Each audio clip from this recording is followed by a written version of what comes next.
Hello, everyone. Good evening, and welcome to the second episode in our series of symposias, which is from bench to bedside. And as a part of this symposia, we discuss the metastatic head and neck cancer today, which is the topic of the day. And we are also going to explore and look into the differences between the innovator Erbitux or cetuximab and the biosimilar. What is the strength of evidence that we have, and together we can just discuss on that. I am Shantanu Rajput. I am business unit head with Merck Oncology, and it's a great pleasure and honor to address all the faculties and all the attendees of the event today. So, Merck as a company is 350 years plus conglomerate, and we are into healthcare, but we are also into performance material and the electronics. The vertical that we represent here today is the healthcare, which includes the three brands, as you might be aware, Erbitux, which has completed 20th year. So, in fact, this year is the 20th anniversary of the brand. We also have Bavencio and Tepmetco, and we have presence across 7 different tumor types. And all the brands and all the indications are approved and available in India.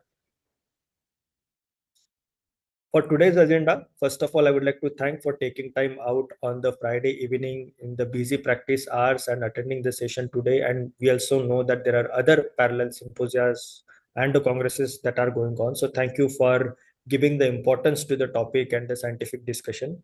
I would like to sincerely thank Professor Dr. S. Subramaniam sir for chairing this event and giving us the guidance on conducting the event, structuring the agenda. I would also like to thank Professor Joel Gige for the session that he's going to deliver today on why Erbitux is still relevant in metastatic head and neck.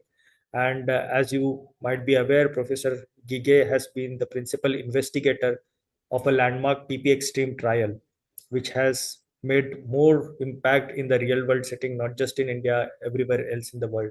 So thank you, Professor, for joining us here today. And I would also like to thank Professor Ankur Bhal sir.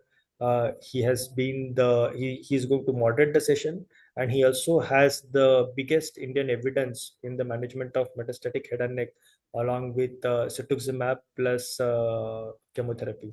So thank you, sir, for your able moderation today, and also to all the expert panelists, which includes Dr. Jyoti Wadhwa, Dr. Bhuvan Chugh, Dr. Debapriya Mandal, and Dr. Bharat Vaswani, sir. So we're going to have moderation. Followed by that, we will also look forward to closing and conclusion by Professor Dr. S. Subramaniam, sir. So, talking about sir, his name needs no introduction. In fact, he is one of the pioneers in the medical oncology in the country. He is chairman and the managing director of the VS Hospital Chennai. Sir has been practicing medical oncology for more than 5 decades, and he's done more than 500,000 consultations during his lifetime. One of his important achievements and the milestones that all of us are proud of is he set up the Department of Medical Oncology in Madras Medical College 40 years back. And that time it used to be the first department of medical oncology in the country. So thank you, sir, for seeding the practice of medical oncology in India, which has flourished into such a big practice here today in India. And with that, I would like to hand it over to you, and under you chairing the session, we will take the proceedings. I would also like to wish all the best to all the faculty and the attendees, and look forward to have a good scientific discussion. Thank you. Over to you, sir. Thank you, Professor Joel Huge. Dear friends and colleagues, at the outset, I would like to thank Merck for organizing this webinar on the role of Erbitux in the management of head and neck malignancy. As you are all aware, head and neck malignancy as a group is the commonest cancer in our part of the world. And in India, 70 to 80% of head and neck cancers are diagnosed in an advanced stage, or majority in third stage. And slightly different from the West because we are seeing more of oral cavity cancers and we are seeing in an advanced stage. And standard of care here is majority of patients get concurrent chemoradiation followed by surgery. I am a firm believer of neoadjuvant chemotherapy or induction chemotherapy. And the chemotherapy of head and neck cancer is an evolving field. In 71, when I entered the medical oncology, we had very few drugs, no guidelines, no standard of care. Methotrexate was the only drug available. We never aimed for a cure. And later on, we have used mitomycin C. And after some time, bleomycin concurrently with radiation. All these are all palliative. And in 79, we had cisplatinum available, and that became a standard of care. Even today, it is the number one drug in head and neck malignancy. Till mid 90s, cisplatinum was the only drug. And then we added 5-fluorouracil infusion. This combination definitely produced better responses. And in the late 90s, we added taxanes. So this three-drug combination, a modified TPF regimen, was formed in our state in 2001, long before Vermoken's TPF. And we had very good responses, and we have seen some cure also. In 2006, when cetuximab came into the market, I added cetuximab to the locally advanced head and neck cancer. And we have seen very good responses. And the first patient, a post-cricoid cancer, started with TPF and cetuximab in 2006, is still alive and disease-free. So we have many patients being cured with this combination of treatment without surgery. Only neoadjuvant chemotherapy, targeted drug plus radiation. So in the past few years, we are adding immunotherapy also to this when we have a residual disease at the end of local treatment.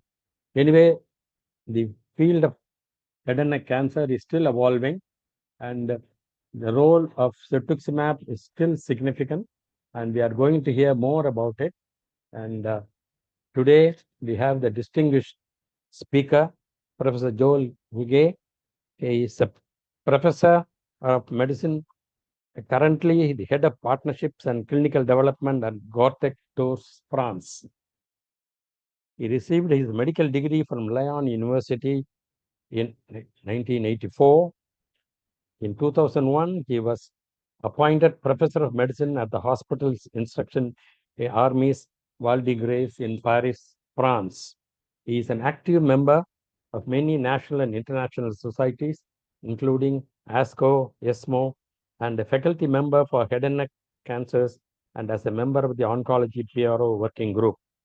His main field of interest are head and neck and lung. His areas of research include clinical studies, new drugs, and translational research with a focus on immunotherapy.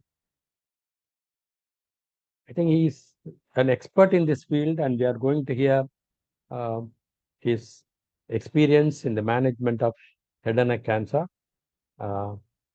This talk will be followed by a panel discussion. We'll come to that later. I hand over to Professor Joel Huguet. Welcome to India. Thank you a lot, Professor Subramania, and many thanks for your kind invitation.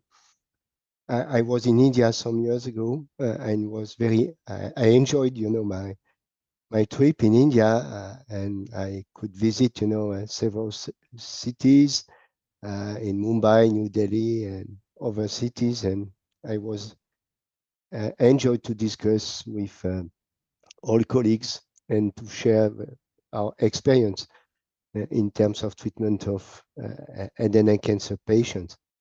So thank you again to invite me.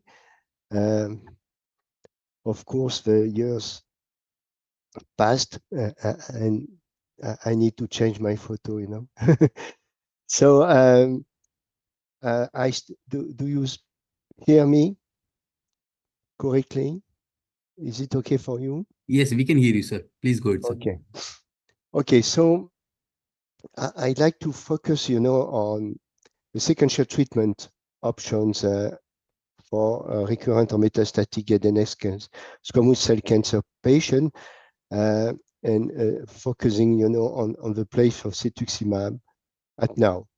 And as Professor Subramanian said, hopefully we have seen many change in the management of these patients with new drugs, and that's really a new hope for our patients. So next slide, please. Next slide. Okay, there are my disclosure. Next. So, okay. So, as you know, there are now some guidelines from ESMO or NCCN, and I just want to focus, and to remind you, the ESMO guidelines for first line for recurrent metastatic head and neck squamous cell cancer for the standard patient with no platinum-based before 6 months.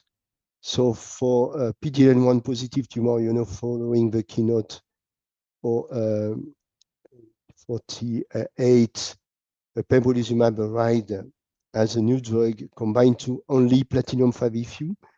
I said only because we would prefer to use, taxane, but we have no now studies to demonstrate that this combination with taxane would be useful, and so we are waiting for ongoing trials to test it with other options such as extreme methotrexate, and also I could add TPEX.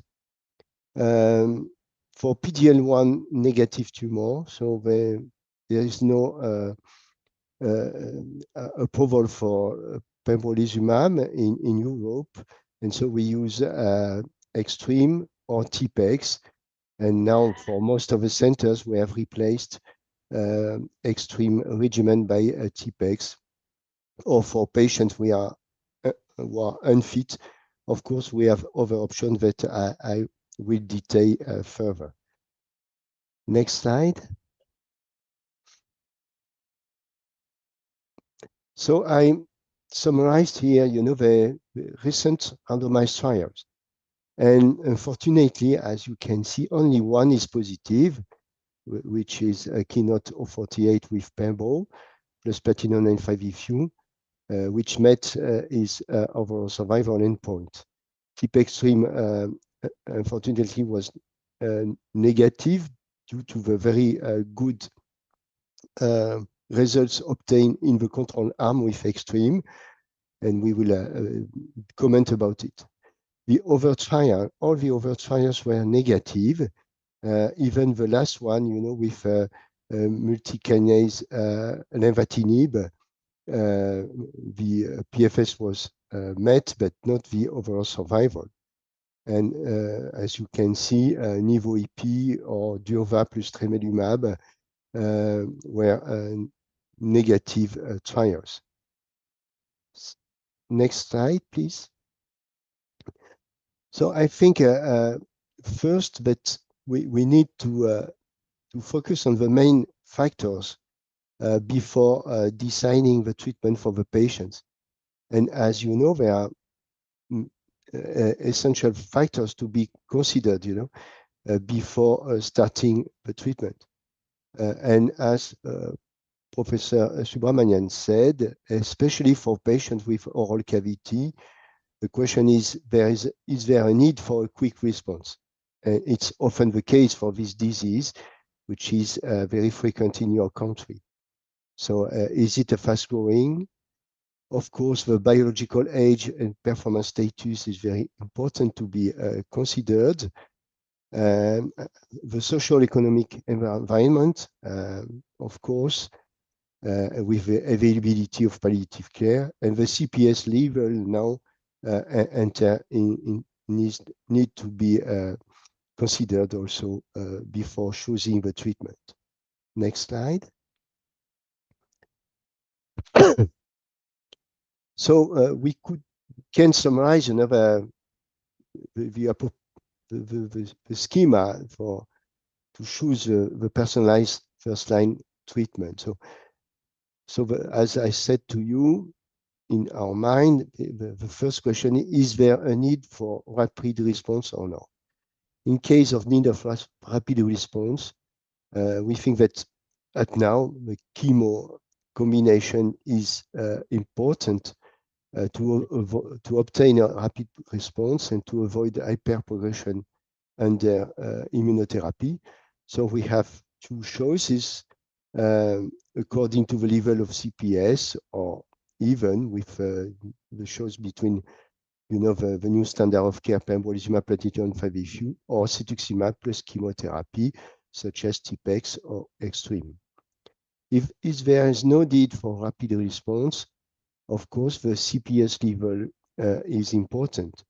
For patients with a CPS 20 or more, pembrolizumab has demonstrated its activity, even if the level of response rate is low.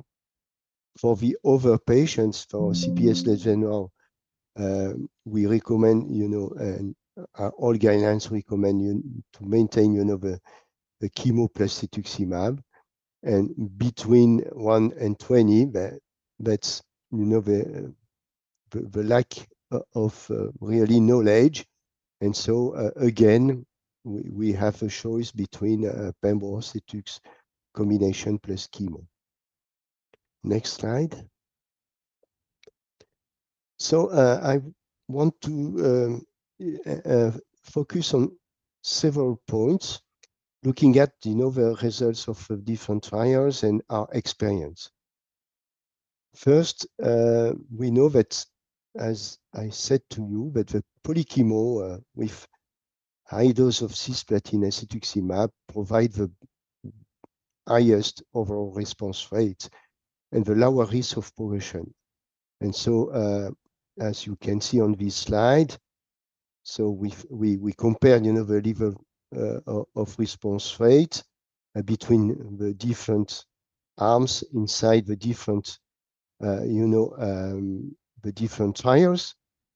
And again, now we obtain with the TIP-Extreme trial the highest response rate and with the highest clinical benefit and the lower, progression rate. It was the same if you look at checkmate 651, comparing, nivolumab plus CP versus Extreme. Again, you can see that the progression disease rate was low, 6%. So that's first a very important point, and that explain that if we need a rapid response, it's better to choose this kind of combination with chemo plus cetuximab. And about TIP-Extreme, TIPEX, using docetaxel instead of 5-FU, we could demonstrate that we obtain a very good median overall survival, and also the best objective response rate, which was 57%. And as I said to you, and finally, a more convenient regimen to be administered, because only limited to 4 cycles, but you need to use a GCSF. It's very important. With GCSF, we could decrease the toxicity statistically significant compared to Extreme. So that's the reason why we all our centers have moved from Extreme to TIPEX as first-line treatment for patients who need it. Next slide. And also that is described inside the paper for Lancet Oncology, published in Lancet Oncology. We evaluated also the quality of life, and which was improved with TPEX compared to extreme. An additional point, which will be published very soon, we did also a socio-economical study, which have demonstrated that TPEX was cost-effective compared to extreme. So, and so that's also very important in terms of economic point. Next slide. Also, another important point is in the keynote 48, clearly the plateau effect is carried by the pembro. That's the reason why for patients with CPS very high, of course, the pembro is effective, but it's less the case for the other patients. Next slide.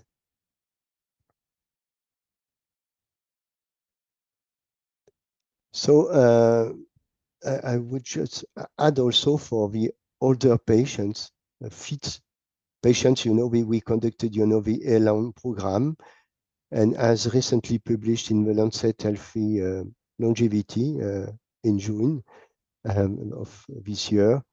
So we tested, extreme regimen for these very fit older patients evaluated by the ELAN geriatric evaluation, and we obtained a median overall survival of 15.8 months, so such as for the younger patients, and the PFS was 6 months, and this regimen was tolerable. So we for patients, for older patients, we demonstrated that we can also deliver an extreme regimen, of course, for fit patients. It's very important to evaluate the frailty. Next slide. For more unfit patients, in France, we and also in Japan, we evaluated the PCC regimen with paclitaxel, carboplatinum, and cetuximab. So it's different from TPEX because the toxicity is decreased.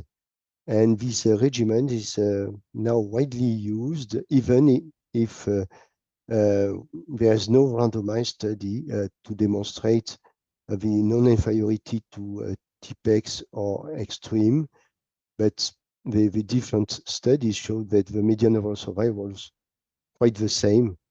As you can see, 14 months.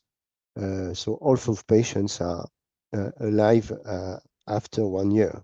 So that's also an important point because this schema can be delivered, for more unfit patients in different countries. Next slide.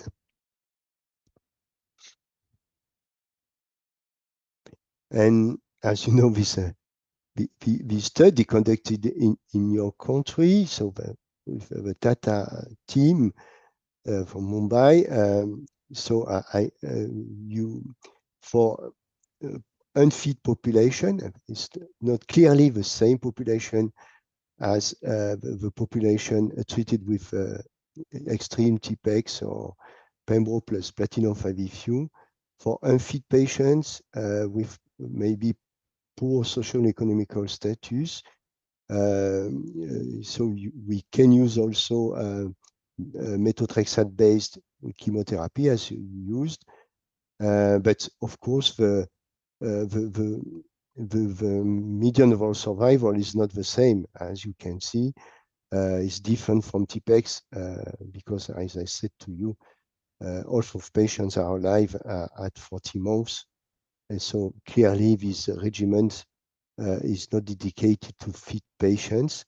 Adding, nivolumab at low dose, as shown at this recent ASCO meeting, improves the results, but remains lower than, TPEX or extreme, of course. But again, it's for unfit patients and in certain conditions of economical problems. Next slide. So as we discussed the first line, what about the second line? And so the good sequence, because now that's the real question. It's quite new for head and neck cancer. And now we have some options. Next slide.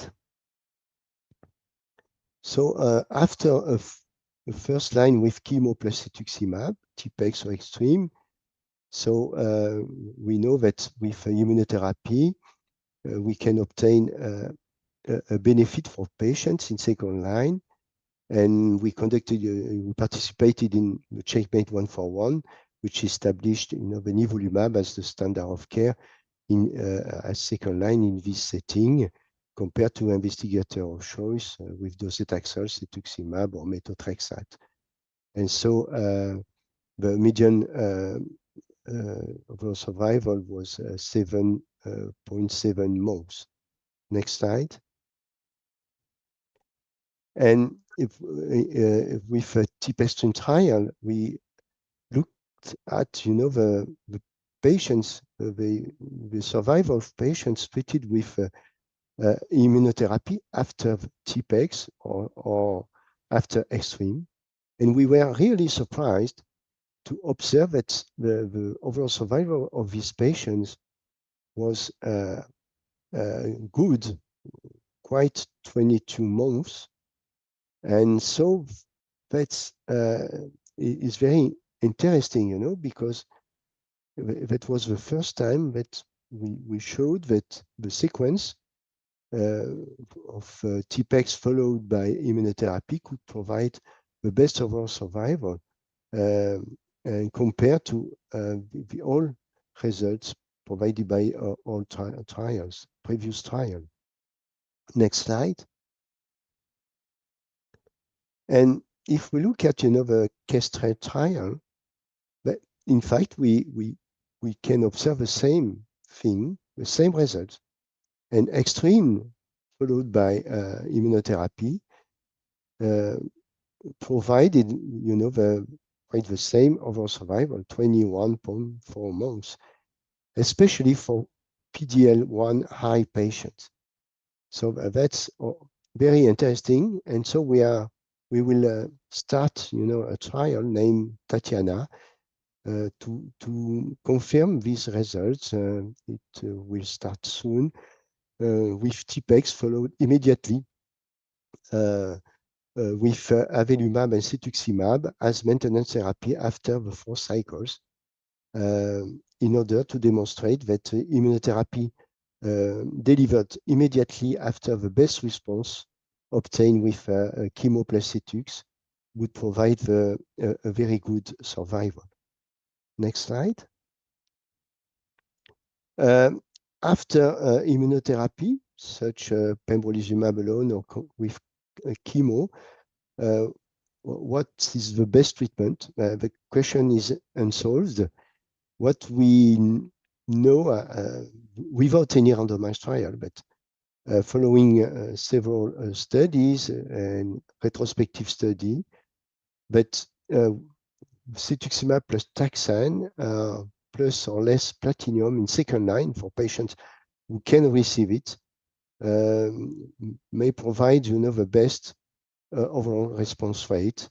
So as you can see here in our studies conducted in France, 53% of objective response rate in second line.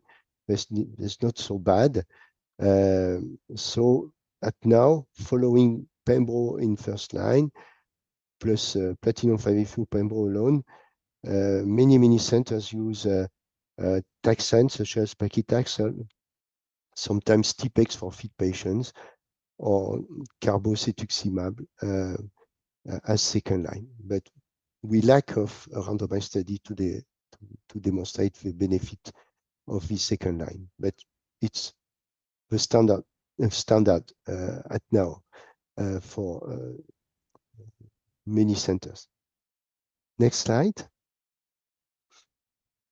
So what have we learned from this recent randomized trial? That Clearly, anti-PD-1 use immunotherapy are associated with a lower objective response rate than the combination of chemo plus Cetux.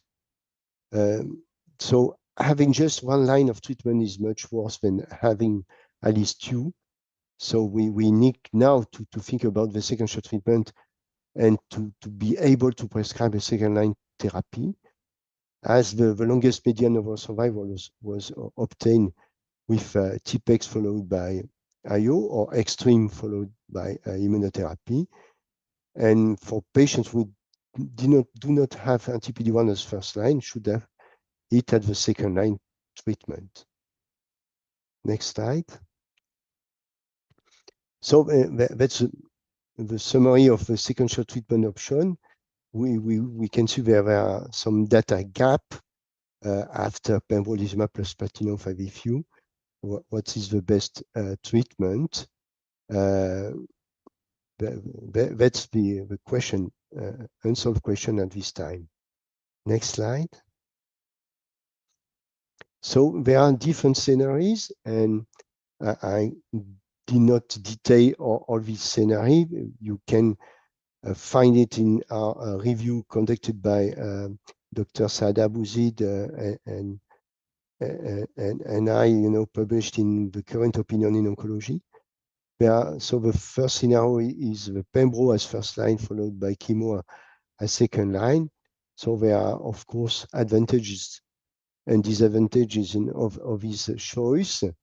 And clearly, for which patients, for us, the patients of expressing PD-L1 clearly with CPS 20 or more, and without any fast-growing lesion or symptomatic lesion, so no need of fast response, especially for patients with lung metastasis. It seems the best option for this patient. Next slide. The second scenario is chemo plus pembro followed by chemotherapy second line. For which patient? Patient with good performance status, no contraindication to 5FU, with CPS 1 or more, and the chemo for symptomatic, of course, the combination with chemo for patient with growing tumors. But the question is, what is the second line treatment for these patients treated with chemo plus pembro?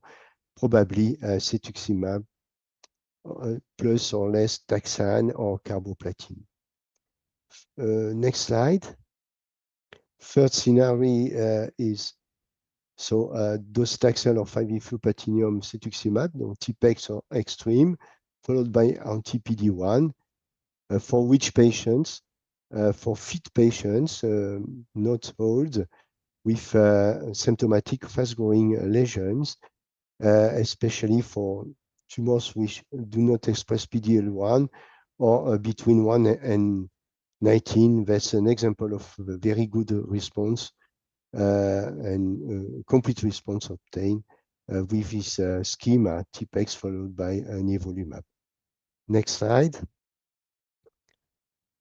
So we could propose this algorithm that also can to be discussed, of course, according to the different guidelines, according to the also the possibilities of the countries and the centers.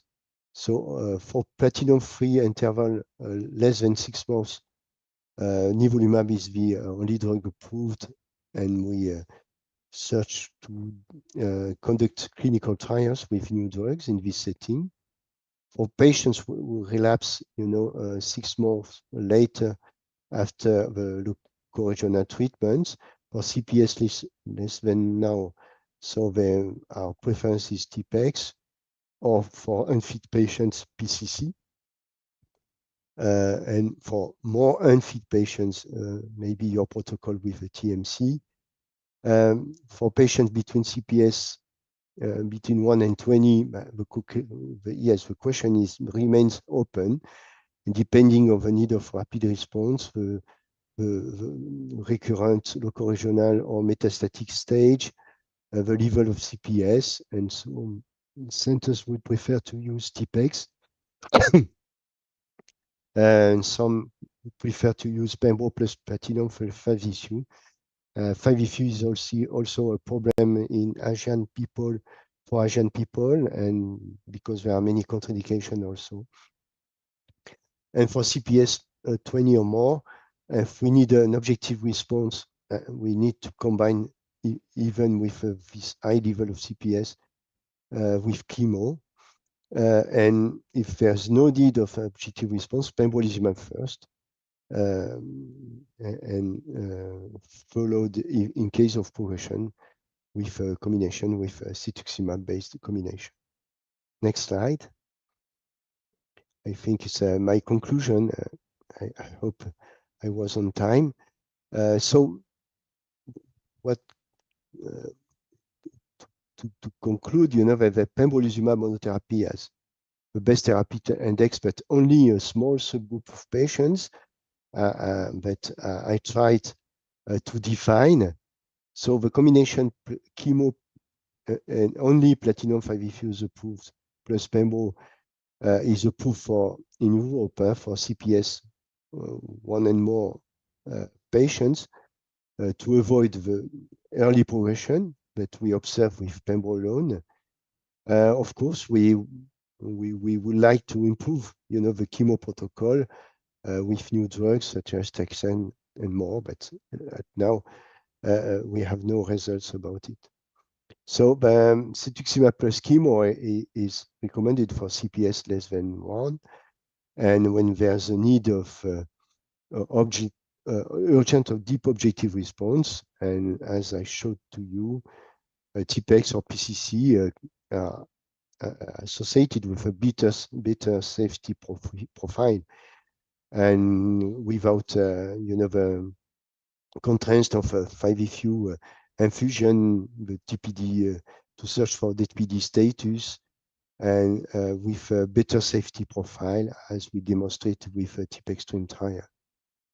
So we can conclude also that the radiological, especially the clinical feature, play a greater role in the subgroup of CPS between 1 and 20 to choose the best combination, the best treatment to deliver to our patients. I think that's my last slide. Thank you again for your kind invitation. Thank you, Professor Guige, for the excellent lecture. It's very nice, and we have benefited from your experience. And now, please join us for the panel discussion. The panel discussion is going to be moderated by the senior medical oncologist, Dr. Angur Bao. He has worked in Rajiv Gandhi Cancer Hospital, Max Hospital, and Fortis Group. At the moment, he is the Director of Medical Oncology and Hematology in Fortis Memorial Research Institute, Gurugram. He has hold expertise in immunotherapy, targeted therapies, and in combination chemotherapy in all aspects of cancer management. He is a member of ASCO, ESMO, and ISMPO. He is the lead author of largest real-world Indian data on targeted therapy cetuximab in head and neck cancer, and also in acute myeloid leukemia treatment, human papillomavirus friends. He is also the lead founder of various innovative oncology educational platforms and networks, evidence-based debates in oncology, live oncology tumor boards, and master classes. Now, we are going to have the panel discussion, and the other panelists are Dr. Jyoti Vadva, Dr. Bharat Vaswani, Dr. Devpriya Mandal, and Bhuvan Chuk. I request Dr. Angur Bal to take over. Thank you so much, sir, for this kind introduction. And Welcome, Dr. Joel, to Indian subcontinent. I apologize for an off video. There's a little bit internet glitch. I'll join soon within 5-7 minutes. And very happy to moderate in front of leaders and my esteemed panelists, Dr. Wadhwa, Dr. Debomandal, and Dr. Bharat Vaswani and Dr. Bhuvanchuk, and with Professor Joel, who will be giving us his critical expert comments about the scenario which we are facing in our continent and about the biosimilars. And in last 2 decades of my practice, we have seen innovators, we have seen biosimilars, we have seen the complexity, how an innovator comes, patency lost, and the biosimilar comes, and the real world evidence with both the molecule. And there's a negativity in the topic, complexity in replicating the innovator, which is Arbitex. Complex molecule, replication is very difficult. We have to always measure with the gold standard. But why we say gold standard? Why not the silver standard? Why not the copper standard? It's always gold which stands, and we have to compare. And we are in Indian subcontinent where cost is an issue. It's a complex issue, and where with this in panel discussion we'll discuss what are the key things which comes to our mind when we have to give cetuximab along with chemotherapy or immunotherapy along with chemotherapy in our head and neck cancer patient. And we see a lot of burden of these patients. I would say 15% to 20% of my cumulative practice is head and neck. So let's move on with our esteemed panelists. Next slide. So, Professor Joel, Dr. Jyoti Wadhwa, Dr. Bhuvanchuk, Dr. Vaswani, and Dr. Mandal are panelists, and they will the expert views will be shared in between with them, and Professor Joel will put his final judgment that whatever we are saying is acceptable to his practice. Next. So I'll straight away discuss a 43-year-old female. Presenting with a right cheek ulcer and a sinus formation. Halitosis means the chronicity has happened. Difficulty in mouth opening means trismus has happened. It's T3, T4 clinically. Journal condition is good. She has got a facial palsy, oral cavity, trismus, one finger, ulcerative lesion, extending to RMT with cervical lymph nodes, biopsy, squamous cell carcinoma. Rest of the organs are okay. LFT, KFT are okay. So, next slide, please. This is the CT scan, which clearly suggesting that it is a not localized, but a locally advanced head and neck cancer, and extending to retromolar enteral fat involved, RMT involved, trismus happened, halitosis happening. And Professor Joel, this is not uncommon in our continent. So they come from a GP to a oncology center, and there's a lag which we see on our practice. And suddenly this patient becomes a liability of a cancer center, and we move on. This is our day zero. And now we move on and decide what is the next step. Next slide, please. So as discussed, squamous cell carcinoma, no molecular testing, no PDL1 testing, no genomics here, high ITF involvement, halitosis, initial cultures positive, given antibiotic. So it's T4N3 clinical disease, which comes clearly stage 4A, not resectable because RMT is involved. Starting with Dr. Jyoti Wadhwa, ma'am, T4N3, how are you going to approach this 43-year-old woman who is mother of 2 young kids, a teacher by profession, and now have halitosis, trismus, difficulty in feeding herself, and disfigurement, facial palsy, locally advanced disease? Dr. Jyoti. So what's her performance status? She is performance status ECOG 1. 1, okay. So young, relatively young, and good performance status with locally very advanced loco-regional disease. So she would warrant chemotherapy. And I would prefer to use a triplet here. and she's chemo naive. So something like TPF or DCF, Yes. that would be my first choice. Yes. So Dr. Jyoti says that it's a chemotherapy, and let's go to Dr. Bhuvan. As Dr. Jyoti said, triplet chemotherapy, DCF or TPF or any other combination. But Dr. Bhuvan, what is our intent here? Will it be anytime curative, or it looks like a palliative? And with this new innovators, with cetuximab, biosimilar cetuximab, PDL1, Pembro, Nivo, what is the intent of treatment of this patient? So short of a magical response, I think the intent is palliative. Essentially, if you are looking at it's very rare, it's very difficult to probably will be able to convert this is to completely R0 resection. And doing a CTRT will probably give you not more than 10 to 15% chances of cure. But I think those chances may be a thing to take.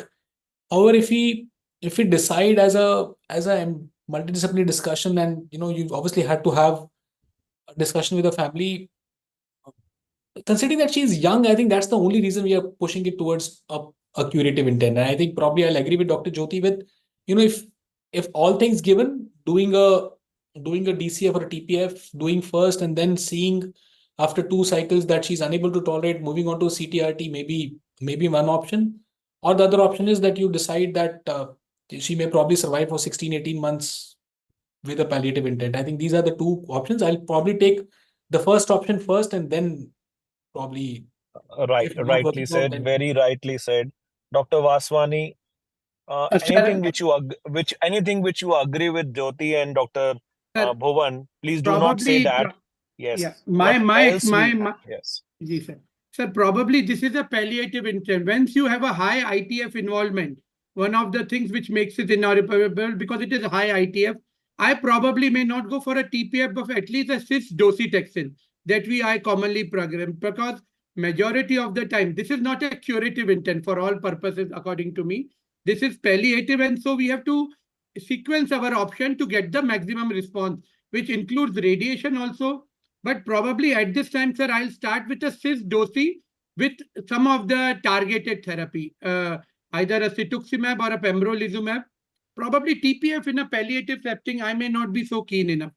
I may give this option towards, but I Yes. might prefer a cis dosi, sir, more rather than Absolutely. with a Like targeted. agree that doublet, triplet has more response rate, whether it turns to our overall survival benefit at the cost of a PICC line, high admissions, 5FU, morbidity. We have seen mortalities as well with DCF. Absolutely agree, Dr. Bharat. Dr. Mandal, we are in 2024. Any genomics, any PDL1, any biomarker for this patient, if it is helpful? And finally, Dr. Joel will say we are right or wrong. Dr. Mandal. Uncle sir, Dr. Mandal is just logged out. He's about to join soon, Okay. sir. So Dr. Mandal has some problems. So Professor Joel, we have seen a discussion, a senior oncologist saying triplet, DPF, TCF, or TPF.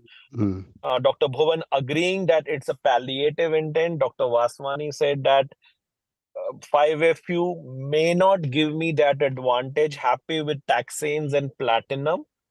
And if given a chance, adding cetuximab or an immunotherapy at this point might help this patient. Your take, sir. Yes, I'm not a judge, but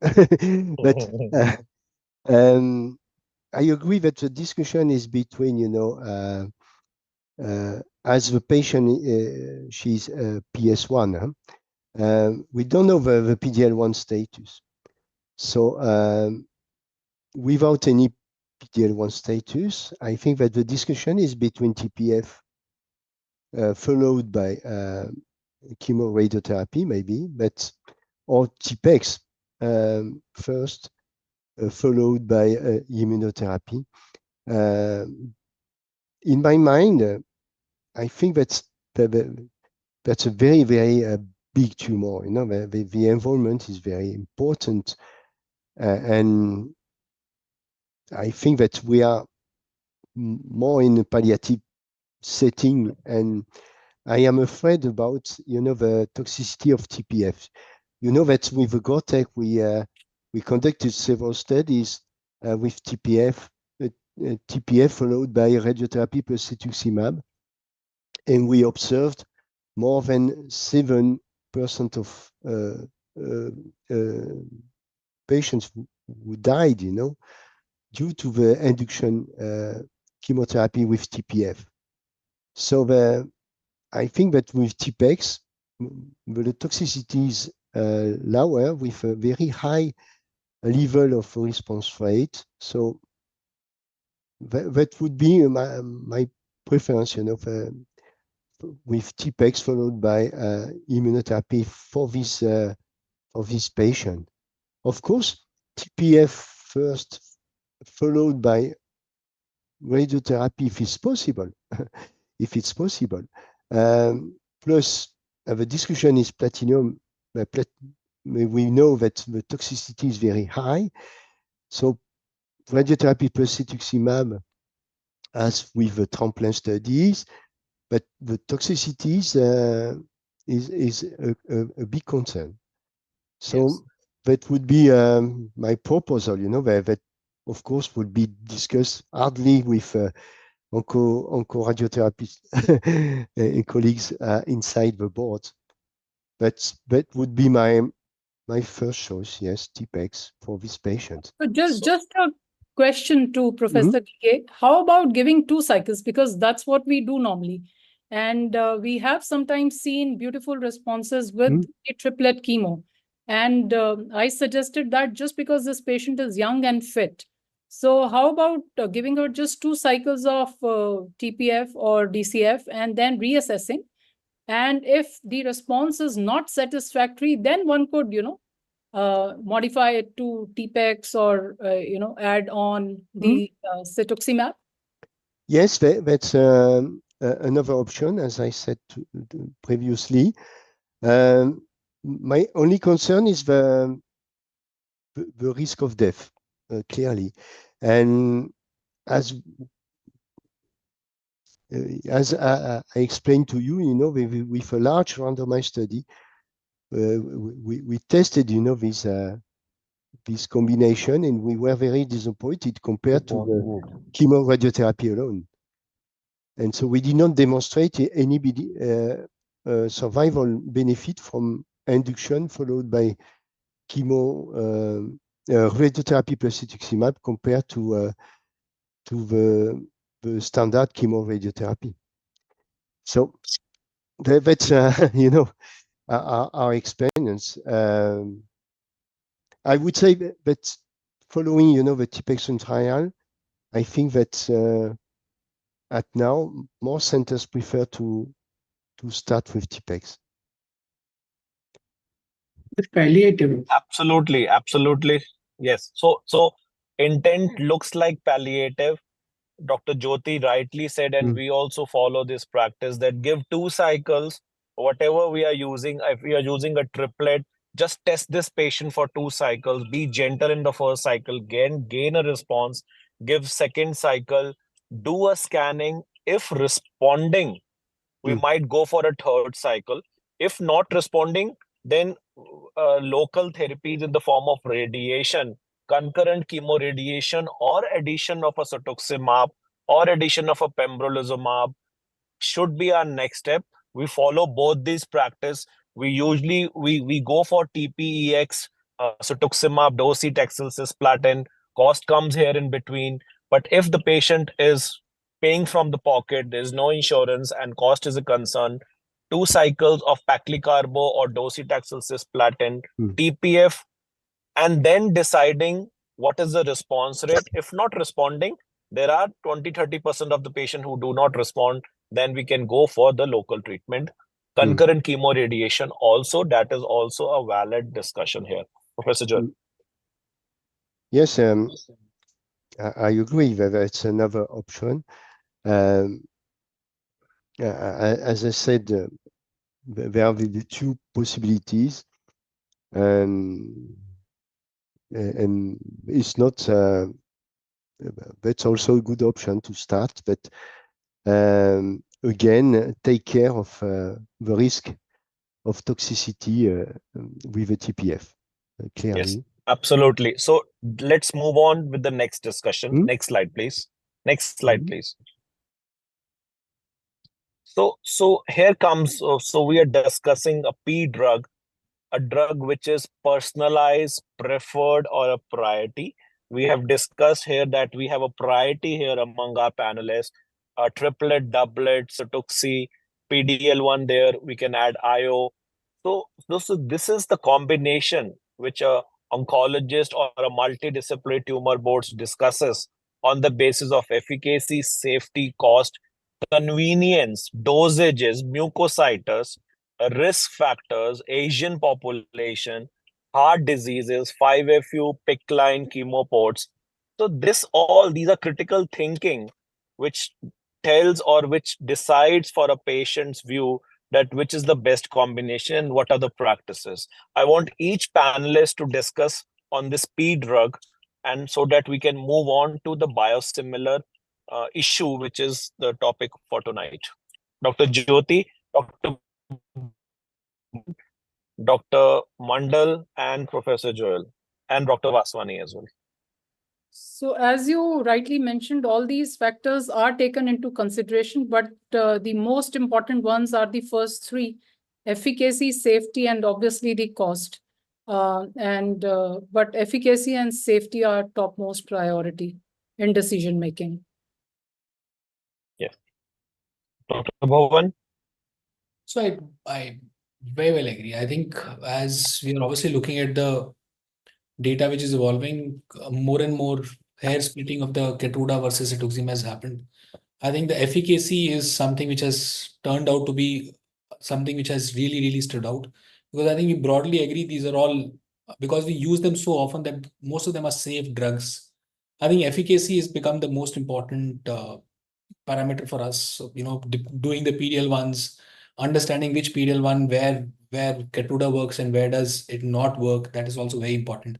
So for me, efficacy has been very important in making a decision factor in terms of choosing the right drug.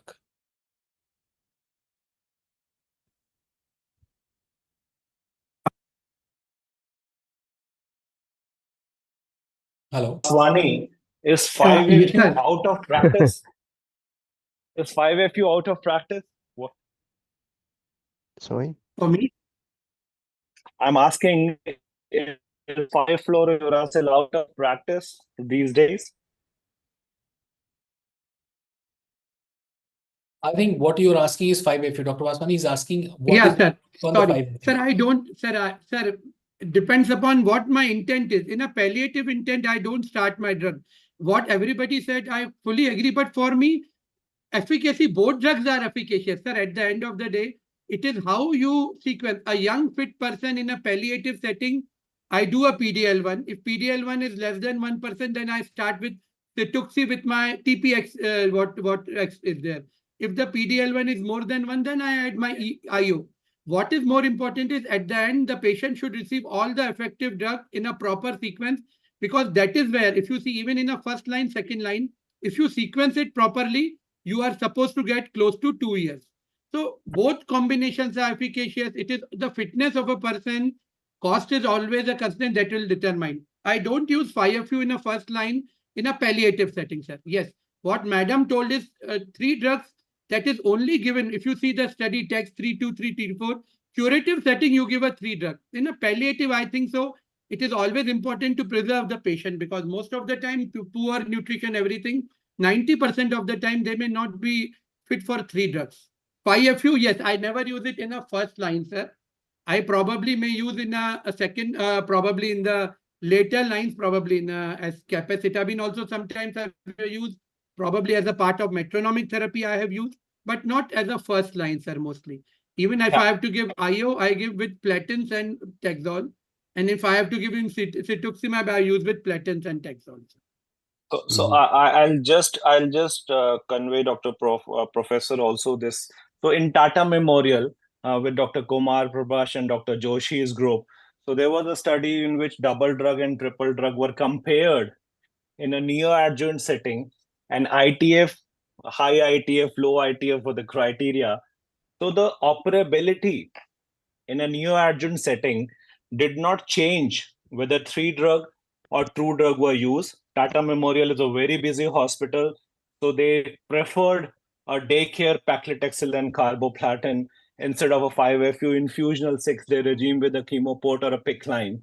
So they documented that 2 drugs are efficacious, equal in the survival, although it was a retrospective analysis of 800 patients, and it proved that double drug also works in a neoadjuvant or a palliative kind of setting instead of a triple drug. But yes, in a controlled environment where you have 24/7 backup infusional drug nursing practitioners around you, then DCF TAX2 323 or 324 study was also efficacious. The response rates are higher. I agree with panelists, and let's move on for the other point of discussion. Next slide, please. So Extreme trial, it was 2008. I congratulate Cetuximab for their achievements in last 2 decades. As Professor said, 2006 and 2024, we have a 2 decades of practice experience, and Extreme clearly said that there's a benefit when randomization was done. Cetuximab added to 5-FU carboplatin or cisplatin. Compared to chemotherapy alone, there was always PFS response rate benefit. And however, the skin rashes and all were common in cetuximab arm as compared to the chemotherapy and cetuximab arm. Next slide, please. Next slide. So this is the primary and secondary endpoints we have discussed in detail. There is no doubt that cetuximab addition to the doublet increases our response rate. But Professor, as you have practiced in Europe, and we are Indian oncologists, have you ever felt that there is a difference between oral cavity, oropharynx, supraglottic, glottic, and infraglottic disease? Are they different, or clubbing into a head and neck perspective can all these head and neck can be clubbed together, or these oral anterior tumor, posterior tumor, down tumors, glottic and infraglottic are different diseases?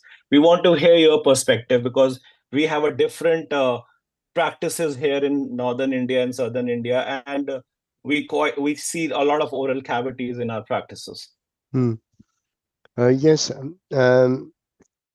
with TIP Extreme trial, we did not observe a clear difference, between the different localization. But in our experience, I remember that the first patient with a very complete response to 2 cycles of TIPEX had oral cavity cancer. and in fact, as it is shown in this slide, in our experience, clearly there's with Extreme or TIPEX, oral cavity cancer respond very well to this combination. The discussion was about larynx, but in fact, in our clinical practice, we don't see major differences. So the benefit is maintained with the combination with TIPEX or Extreme, whatever localization. Maybe yes, patient with oral cavity cancer benefit maybe more than the others. That's our also findings in Europe.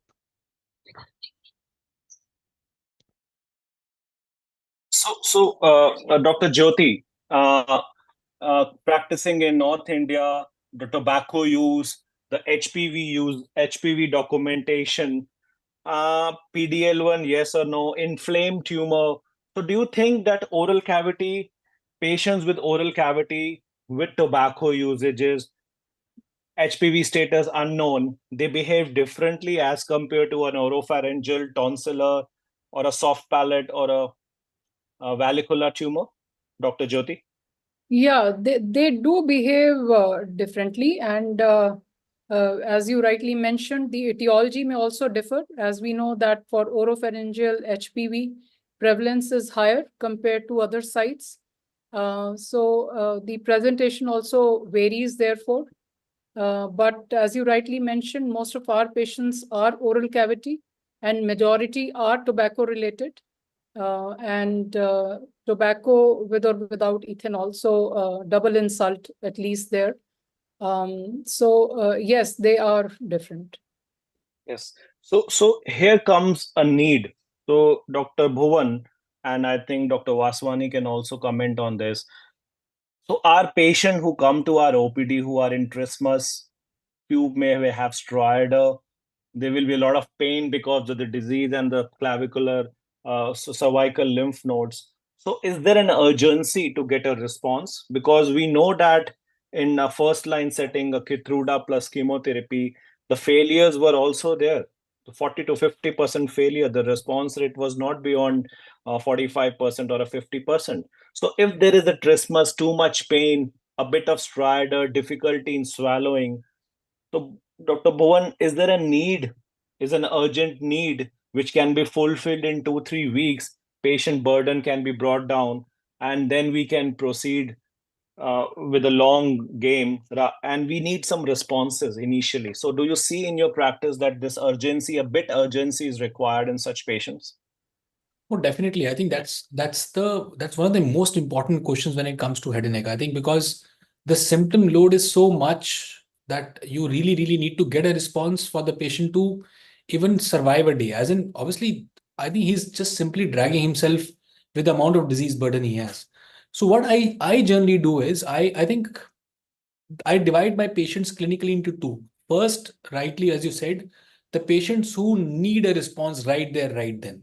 And the second is somebody who possibly has a metastatic deposit of in one lung, and there is the patients who are asymptomatic with metastatic. So patients who are symptomatic, who have a high disease burden, are symptomatic.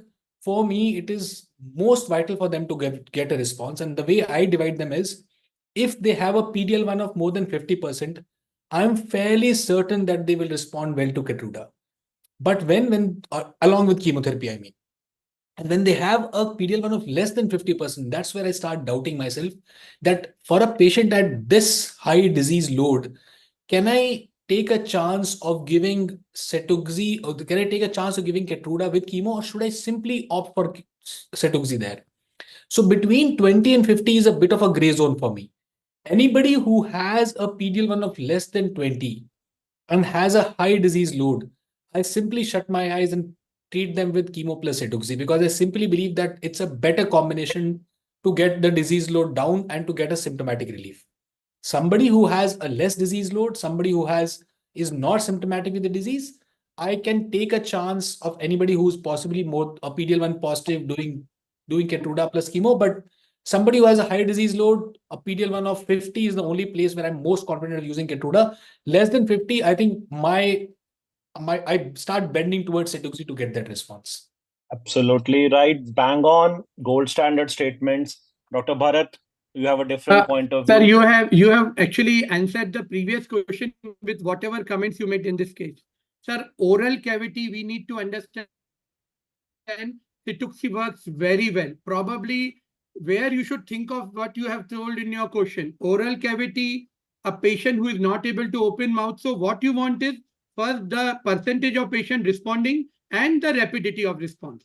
So if I have a patient with oral cavity cancer and I have not done any of my PDL1, and I don't think twice before I start with cetuximab, the only thing I do here is I don't give a 3 weekly, I give a weekly Taxol carbo, PCC regimen, which I feel will be a better patient tolerated thing. More than 50 PDL1, sir, see the literature, hardly less than 10% of patient. It is 20% above also. If you see the data in India, there will be around 20 to 30%, as unlike other populations. So getting more than 50, we hardly see. At least I have hardly seen with few thousand patients I have treated. What I do, oral cavity, I may not do my PDL1. I start with Cetuxy, but mostly with weekly paclicarbo, because I know the nutrition status is not good. You need to put a Ryle's tube, and giving a cisplatin dosi may not be so good for a patient because most of the time they don't tolerate. Oral cavity, Cetuxy works very good. We have a robust data. So I prefer oral cavity Cetuxy probably in most of my patients along with weekly paclicarbo. Yes, I think we have discussed that taxanes, weekly, docetaxel, paclitaxel, 5-FU mucositis, docetaxel also carries a mucositis. Our nutritional status is not high, that good. We are dealing with 5, 6, T4, 8, T4, 9 tumors, which are ugly looking. That is our burden. And cost effectively, we need responses also urgently on a semi-urgent basis. 15 days, we need a pain relief, a bit of stridor or breathlessness. So these are all factors which come to our practice. So cost is a big elephant sitting in our room, and we always, whatever is the molecule, whether it is a trastuzumab or whether it is a bevacizumab, whether it is cetuximab, cost always comes. And we Indians, people sitting in subcontinent are having a high appetite for a low cost. We wait for these patency laws when we wait that a biosimilar or a generic molecule comes and our patient can benefit. We have seen this effect across many cancers, many drugs. And so point always comes whenever a generic molecule or a biosimilar molecule comes, the discussion will come. Are we doing the best thing in the world? Patient also asks, is this the best drug, best innovation, or best combination? And we are here to discuss. We are short by 15 minutes. Let's quickly deal with this biosimilar topic. Next slide, please. So selection, how do we select? We select on the basis of what is the topic, innovator versus biosimilar. So efficacy points comes in between, safety data comes in between, pharmacokinetics, pharmacodynamics, convenience, the local approvals of a health authority, everything comes in between. Then only we can do justice to our patient and we can offer a drug which is have a similar efficacy, similar safety, similar PK/PD models, and similar convenience. And our legal and ethical system also gives approval to use that drug in a particular organ or a disease specific site. Next slide, please. So I was started with this concept that cetuximab is a complex molecule and it's very difficult to replicate a complex molecule. So that is the slide of the day, that easy to say but difficult to get it done on a ground level. So trastuzumab and its biosimilars, bevacizumab is in biosimilars, plenty of biosimilars, plenty of generic molecules in our practice, and we have the data. We have the efficacy, safety, convenience, PK properties, and the intention to treat population was also very high. It's not that you choose 500 patients and ultimately you do 200 patients only, and 300, where are these 300 gone? What was the intention? So it all has to be discussed before we practice these molecules. Next slide. So let's come on to one by one topic, efficacy. Next slide. So every drug, so this is a triangle, and there are, as we have a circle, we have a pie charts. So similarly, every drug, whether it is innovator or whether it is a biosimilar, goes through three processes. So we can see the triangle on my left hand side and triangle on a innovator triangle on my right hand side. The blue, the gray, the black, and the light blue. These proportions are not matched. So if a drug which is a biosimilar, it's preclinical data, clinical data, post-clinical data, marketing data, safety data, they should all match. Biosimilar word says similar, biologically similar also. So we should have all these points before our practice, before labeling that these two drugs are equal, similar efficacy, and similar efficacious profile to our patients. Next slide, please. So there are certain guidelines before a biosimilar comes to our practice. The PK similarity, the pharmacokinetics profile, dynamics profile. So they should all match. So I should ask Dr. Jyoti Wadhwa, madam. So in her practice, a long practice, how do you see, ma'am, this journey of a bios innovator and then the biosimilars and then many biosimilars in the market with a huge cost difference? How does it impact your practice, and how does it replicates to a patient benefit as well, ma'am? So as you rightly mentioned, we work with lots of cost constraints in our country, right? And many of our patients are not insured and they have to pay out of pocket. So cost is a big concern. So obviously, if we have to, we are looking for a molecule which is similar in efficacy and safety and pharmacokinetics, and then feel most confident if it ends up being cheaper as well. However, we have to really ensure that these three aspects are really taken care of. But, as you rightly mentioned, with a few molecules, it has been easily possible to come out with a good biosimilar. However, that may not always be applicable. So with cetuximab, I don't know, I'm sure you must be discussing. So there are some issues with this particular molecule. As you rightly mentioned, it's complex and not so easy to replicate. So, however, if the biosimilar is really similar in terms of efficacy, safety, and PK/PD studies, then yes, of course, with the lower cost as well, I would tend to choose. But all these four factors obviously will impact my decision making. Absolutely right. Dr. Bhuvan, Dr. Vaswani, and if Dr. Mondal has joined, we can have their views as well. Dr. Bhuvan, biosimilar is actually similar? To be honest, I'm not being able to have 100% confidence. We are doing not only with cetuximab, we are doing with almost everything. As in, there is a Ujvira, there is pertuzumab now, and then there is trastuzumab now. I think most of us end up making that choice more because of financial constraints than because of anything else. And I think if we in our hearts know that if somebody can go for original molecule, I think it'll be no-brainer. We'll end up giving them the original molecule. So yes, I think by definition, biosimilar is supposed to have a exactly same clinical efficacy, but then it's so I don't think I have a better answer there. So Dr. Bharat, Sir, I biosimilar, sir. just hold on. I have a different perspective to say and different question to ask. Daily in my journal, while living, family take care, everything from my kids' school to my mobile phone, from my car to my shirt, we have a comparison. It's a financial thing. So biosimilar cost comes down, similar efficacious. Practices have changed. Majority get that drug. The question is efficacious similarity that has to be challenged. But do you think by me sitting in Delhi practice and not all of my patients are able to afford these targeted therapy, the number of patients which I'll be treating when this cost will come down will be huge, and my experience with this complex molecule which is attempted to make simpler will become huge, and I have a data behind it, and I will be able to answer 10 years down the line that innovator 229 patient, biosimilar 500 patient. So real world, what is the scenario? Sir, I'll biosimilars are here to stay.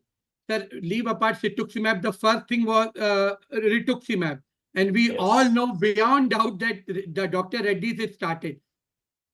I should not discuss the brand, but it was as good, or probably there was a study. It was probably more efficacious. Also, there was a debate in one of the trials. Then there were two biosimilar, trastuzumab and bevacizumab, and we have enough data to say that these are good molecules and are comparable to the original thing. But sir, I have a question about cetuximab here. I am a big believer and a big supporter of biosimilar. But when you talk about cetuximab, I think so. The thing is, that is again entirely out of context, is the biosimilars are also not cheap because this company gives us a lot of patient assistance program. So for me, I have so many patients, but I always use original because my cost is not so much high. If you can discuss with them, they give us 50%, 50%. So at the end of the day, for cetuximab, actually everybody, I am very clear that I have been using biosimilar, I beg your pardon, innovators for most of my patients. I don't remember. because that cost factor is also not a big thing for cetuximab, as unlike other molecule where that is itself the biggest thing that decides our practice. But Yes. one thing I'm sure is biosimilars are good, and we have to believe that there is an efficacious thing. These are efficacious molecules. Yes, absolutely. So we have discussed Mm. every each and corner, the practical aspect. Professor Joel, Yeah. as Dr. Vaswani said that biosimilar rituximab, we had a trial. Professor Reena Nair and Tata Memorial did a trial compared with rituximab, Roche rituximab with our generic rituximab. Have you ever came across a data where biosimilar is rather better than the innovator? Can it happen? Yes, I think it's a very interesting question, especially for your country. But I am concerned about, the safety data because I think it was last year, no, but we saw, the results of this biosimilar to cetuximab, and in my mind, the safety data were different, in terms of adverse events compared to cetuximab. And so the question is it really the same drug? And because, of course, we need to look at the efficacy, but the safety is very important. And we can see with the new drugs such as ADC or bispecific that if you modify just, the spatial, composition of a drug, even the conformational, spatial conformational, aspect of a drug, you modify, the safety of the adverse events. And as an example, that we recently tested Xenivapan, the new drug, for head and neck cancer. Unfortunately, the trial is negative. It's a recent press release, but we observe different, results in terms of safety for the quite the same drug for the same NAPAN. So I think it's very important also to check carefully, this safety data. Absolutely, And absolutely. in France, of course, we until now, I don't know if the elections will modify it, but we are a rich, we have a rich country. So hopefully, that's not an important discussion for our small country, and so the biosimilar is not approved or is not arrived in France. But for example, nimotuzumab, the nimotuzumab is also used in North Africa Yes. with quite good results, but we have no real experience, compared experience, to cetuximab. So I would be very, very, yes, I would examine, I would want to really have all the safety data before saying, yes, that's the same drug. Absolutely right. Absolutely right. Beyond efficacy, safety Yeah. is important point. And Dr. Debapriya has joined us. Dr. Debapriya practices innovator and biosimilar. Do you feel that they might be different, having different efficacy and safety? The safety is how much is safety important? And have you have any personal experiences? Not talking about cetuximab, any innovator and any biosimilar. Do you feel that the safety, the amount of rash, hypertension, diarrhea, and any other complications are more or less in a biosimilar as compared to innovator? So my experience is limited for a shorter time to comment anything about the efficacy. But what I have seen in a very limited number of patients is that the skin side effects, the acneiform rash, is very insignificant. Almost it's not there in the biosimilar, which is very surprising. because we know cetuximab to be infamous for the acneiform rash, and I don't see it almost in any patients to that degree, maybe grade 1, grade 2 at most. So very important point, Professor. In when cetuximab came, I still remember 2011, 12. There were literature which was saying that those patients who will have rash will Yeah. have more efficacy. It's a Mm. telltale sign that your cetuximab is working both in colorectal and head and neck. But finally, there was a paper which says that let's not compare rash with efficacy. But yes, the drug, when going into the body, and we know that skin has EGFR receptors, and the rash happens because of the systemic effect of Cetuxi. So, drug not giving any rash, do you have concerns, Professor? Yes, of course. In my practice, if a patient has no rash, I am very anxious because usually, the patient with an important rash respond, to the treatment. That's my experience. I'm not alone to say it. So yes, I am very surprised by this observation. No rash. Wow. For anti, with a new bispecific, targeting EGFR, such as TGF beta EGFR from Bicara. The problem is the rash is majored, and there are infusion, reaction, and the patients needed to be surveyed carefully at the first infusion, as with cetuximab. That's linked, to the efficacy. So yeah, absolutely. These are clinical points, and I remember 2014 EGFR Advisory Network meeting held in Lisbon, Portugal, where half day it was discussed just rash of cetuximab. What is the grade, what is the severity, how to manage it. So rash and cetuximab go hand in hand, and we should not forget that drug is being given, rash has to happen. Very important point by Dr. Devapriya. Next point, next slide, please. We'll rush, and we are already past the time. I'll just rush in next 5-7 minutes. So clinical similarity should be based on a predetermined equivalent margin, and these margins have been described. So HR1 margin, we are achieving that margin in a biosimilar as compared to innovator. These studies, these points needs to be observed and discussed and practiced, whether to give biosimilar or not. Next slide, please. So a predetermined equivalence margin, which should be compared with the innovator, and we should be in a gap of 80 to 125%. If we are deviating from that that margin, that probably it is more efficacious or less efficacious. So that gap, we need to mind that gap always when we are giving a biosimilar in any disease subset. Next slide. So the use of surrogate endpoint marker as an efficacious measure, we have seen that these total pathological complete response, pathological CR, response rate, DFS, OFS, reduction, brain PFS. We talk about brain PFS in lorlatinib and osimertinib trials. So there are various endpoints which we discuss, and these are surrogate marker.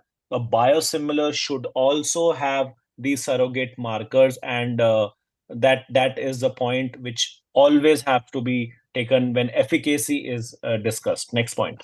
Next slide. So this is the efficacy and safety of ENZ 124 or biosimilar cetuximab compared with the innovator discussed in ESMO Asia last year in Singapore. Next slide. So this is this is the indirect comparison, that extreme and trial design of ENZ. A big trial, 1:1 randomization, not a big trial. Many of the patients were dropped out. Then 2:1 randomization of biosimilar with chemotherapy. So the trial design is okay, but there are pits and falls of each trial, and we have to compare whether it is a right design or not. So the message here is that design should be discussed, intention to treat population should be discussed, how many were convertible, intention to treat, that has to be discussed. So these are indirect comparison of extreme study and the trial design of ENZ 124. Next slide. So we have discussed this. Next slide, please. Vaibhav, next slide. So out of 180 randomized patients, only 141, the 78% were analyzed for the efficacy. So it's not 100%. We know that in trial design, there are dropouts because of the inclusion criteria, but here it was just 78%. However, in a trial design of trastuzumab and bevacizumab, the intention of treat was 100%, close to 100%. And here in this biosimilar trial, there was a drop. There were a drop of a significant number of patients, and ultimately it was 78% of the patients which were analyzed for efficacy.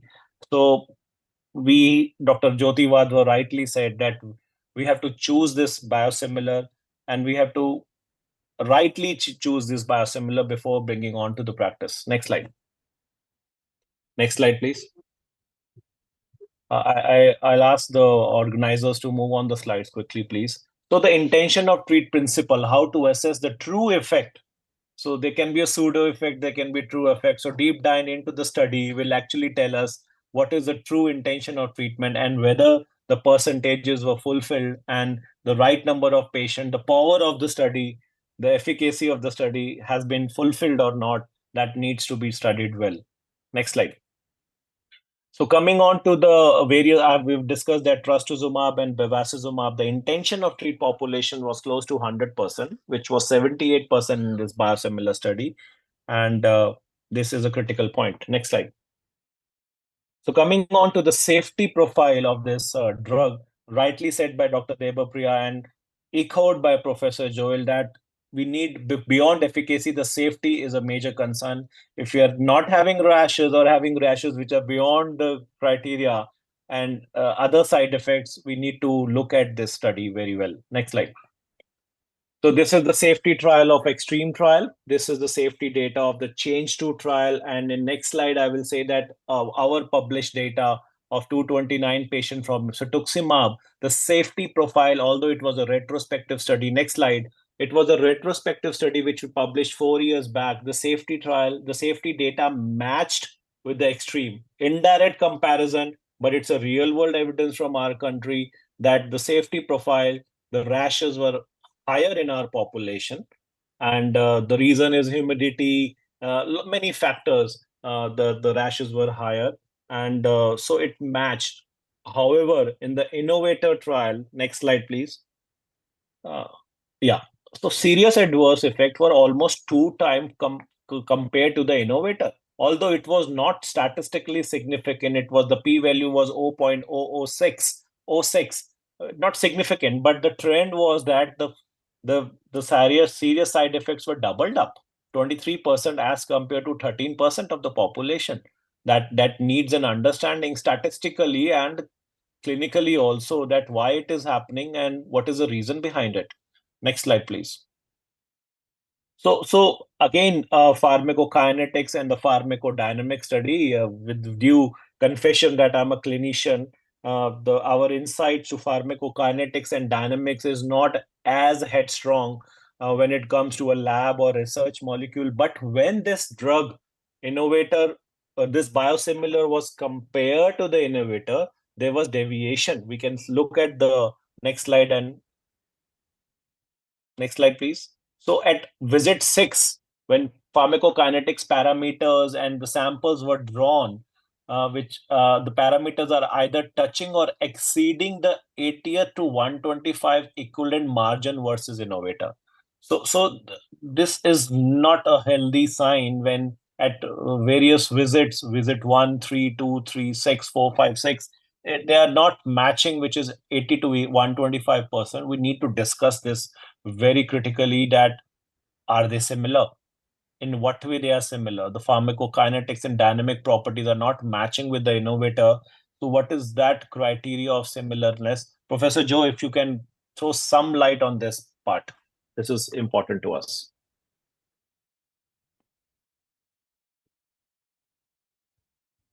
Yes, I think it's yes. You asked me about it.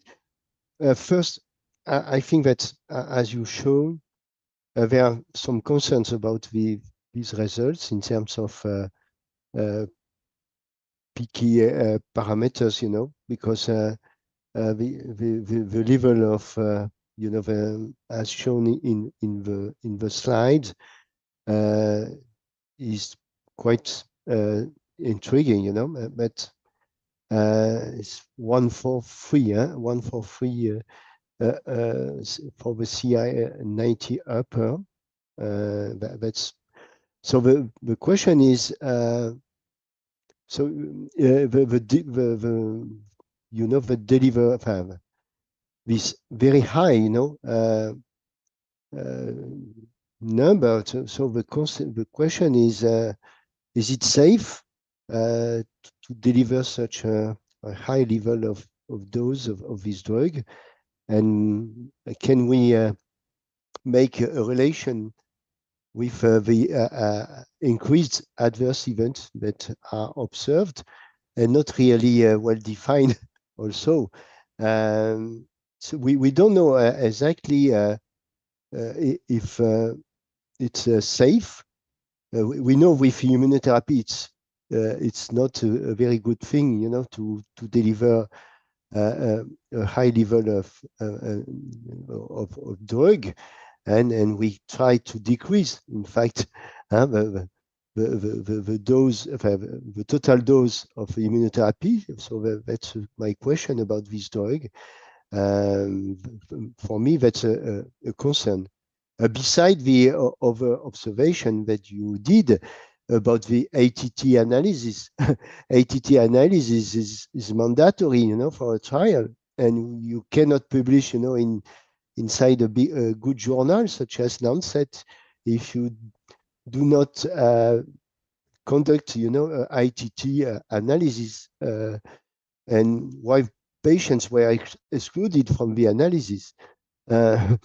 And due to adverse events, or because they refuse to continue due to adverse events. So, see, clearly what you present is happening, you know, the ITT adverse events which are increased and not clearly detailed. This upper value of the picky parameters, and yes, so I'm not really convinced. Absolutely. So in this presentation is full of concerns and questions. Concerns about efficacy, safety, pharmacodynamics, yeah. And I will just conclude that there are concerns about convenience as well. The biosimilar strength, we have cetuximab Erbitux by 100 mg and 500 mg. They do not have. It's not approved in our country in colorectal. It's just approved in head and neck. We cannot give one drug approved in one organ and we cannot give it another organ. So SOP, standardized operating procedures, should be maintained at all level. Are we maintaining in this biosimilar concern? We will critically analyze it. So we finally conclude that serious questions on this drug, on this biosimilar, not the drug. But yes, practice changes. It changes with decade, not with just one trial, one paper. And Dr. Jyoti, followed by Dr. Vaswani and Dr. Debapriya, please conclude your critical comments so that a clear message at least goes in all five of us that what is right and what is not wrong. Dr. Wadhwa, Dr. Vaswani, and Dr. Debapriya. So I think there is a need. Cost is a matter of concern, but never at the cost of efficacy and safety. So we want our patients to get better. So we need a genuine right molecule, which is efficacious, which is safe, and has similar, pharmacokinetics. And at the same time, if it can be at lower cost, that's an added advantage. But the basic similarity has to be fulfilled. The safety has to be ensured. Only then we can have that confidence. But as is evident from the study that Dr. Ankur presented, there seem to be too many concerns to rely on this biosimilar as yet. Thank you so much, ma'am. Dr. Bharat. Sir, lead to be concerned about 22 or 23% toxicity versus 12%. Although numbers, because these numbers are small, it was not statistically significant, but definitely we need to worry about the safety of this drug.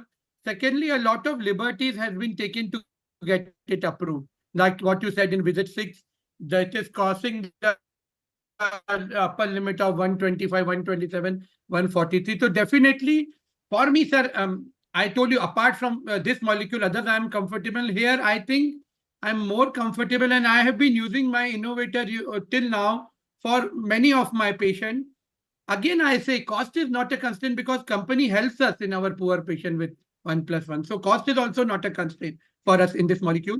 So I think I am a full big believer of giving an innovator rituximab to all of my patients. And this data also second what I'm been telling right from day one. Thank you, Dr. Bharat, for consolidating help. Dr. Debapriya, please. So far, in the last one year or so, I haven't been offering this as parallel options, the innovator and biosimilar. We are offering biosimilar only if it is the only option that can be accepted by the patient. And I am a little bit skeptic, but will wait to look for the efficacy, because I think in another year or so we will have enough experience about like we have about rituximab and trastuzumab. We'll have our own real world experience as well. Till that time, I have only seen the toxicity stuff, the EGFR related I have mentioned. Yes, so rightly said by our panelist and echoed by our esteemed faculty that there are concerns, but at this point, 2 decades of cetuximab, I must congratulate Merck Serono that year on year with this your journey, the journey of industry and clinicians, we've got wiser with this drug. And when the biosimilar has arrived, we actually have known this gold that at a price of silver, you're providing us gold, and which is superior to the biosimilar. Many concerns which will be proved, but you have made us, Arbitex has made our head and neck oncologists wiser. We have known this drug, the complexity of this head and neck cancer better in last 2 decades in Indian subcontinent. And we all thank you. And it's a mutual giving to each other. And let's become wiser for the science for our patient and to overcome this burden of disease, which is most prevalent in our country. Thank you so much, all the panelists, faculties, and over to the organizers. Thank you a lot for Dr. Bal for your very kind, debate and organization. Also, for many thanks for Merck for your support. As you said, continuous support, especially for our, academic group. I think it's very important to say it, that we could do such as academic trials, such as Elan trial, with the help of Merck. And so we thanks this company to help to continue the research and to search for new drugs for our patients. We need it, and beside lung, which is, the first indication for research, cancer research.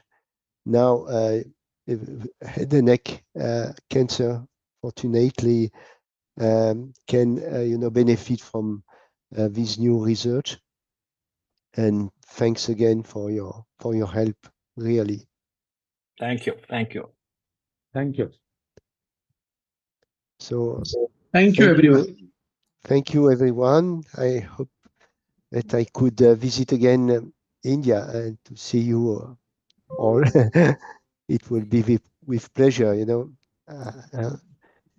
and maybe see you, some colleagues at, I don't know if you will come at ESMO Congress in Barcelona, but it could be difficult, but if not, next ASCO meeting, it will be with pleasure to discuss and share our experience. Always. Always there. Always there. Yeah. Thank you. Thank you all, and have a Thank safe you. day. And yeah. Thank you so much. Thank you so much, everyone, Good for night. that Good night. wonderful presentation, and Dr. Ankur Bahl, sir, for that wonderful moderation and interactive panel discussion. And I know that we overshot by 15-20 minutes, but I think that we have Good work. discussed some important issues and got some insight from this session. So thanks once again, Professor Gige, for your presentation and taking our time, and Dr. Bahal, Dr. Vaswani, and Dr. Jyoti Vatva, ma'am, along with Dr. Mandal, and all the audience for joining in. And we'll be continuing such collaborations in future as well. So thank you once again. Stay safe and have a good night. Thank you. Thank you. Good. Thank you. Thank you, sir. Thank you. Good weekend. Thank you. Take care, sir. Take care. Bye bye. Bye.